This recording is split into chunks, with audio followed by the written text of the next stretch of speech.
ఇగో నేను జెప్పే ముచ్చట కొంతమందికి నచ్చకపోవచ్చుల్లా. కానీ జర ఇనుర్రి. సినిమాలంటే పానం బెట్టుకునేటోళ్ళు మస్తు మందే ఉంటారు. ఇగ నువ్వు ఎక్కడైనా ఉండు. నచ్చిన హీరో సినిమాసే జాలు సూడాలిగ. కానీ గప్పటి సినిమాలు జూసేటప్పుడు ఆనందమే వేరే ఉండేది. సీనియర్ ఎన్టీఆర్ నుండి చిరంజీవి వరకి, సావిత్రి నుండి సౌందర్య వరకి అబ్బా! గీళ్ళ సినిమాలు జూశినప్పుడు అచ్చే ఆనందం వేరే ఉండేది. చిన్నోళ్ళు, పెద్దోళ్ళు అందరూ కలిసి జూసేటోళ్ళు.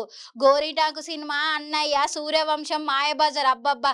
చెప్పుకుంటా పోతే మస్తు సినిమాలే ఉన్నాయని జెప్పాలే. ఇగ గీ సినిమా పాటలు గాని, గల బంధాలు, బంధుత్వాలు గాని, కామెడీ గాని అన్నీ గూడా మస్తు ఇష్టపడేటోళ్ళు. గల బట్టలు, డాన్స్ స్టెప్పులు, అబ్బా! ఎనక సౌండ్లు, ప్రదేశాలు చూస్తే అయితే కళ్ళకైతే కనువిందుగానే ఉండేటియి. ఇప్పుడు గూడా పాత సినిమాలు టీవీలో గస్తే జాలు. టీవీకి అతికిపోయేటోళ్ళు గూడా బానే మందున్నారని జెప్పుకోలే. కానీ గిప్పుడున్న సినిమాలు ఎక్కడైనా మంచిగున్నయా జెప్పుర్రి. ఇగ ఒకడేమో దయ్యం సినిమాలంటాడు, ఇంకొకడు కొట్టుకునే సినిమాలు.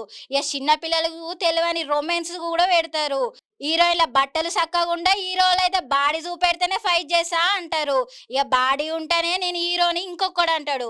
సినిమాలకి చెడిపోయేటోళ్ళు అప్పుడు ఉన్నారో లేదో తెలియదు గానీ, గిప్పుడు మంచి కన్నా షెడ్డే ఎక్కువుంది.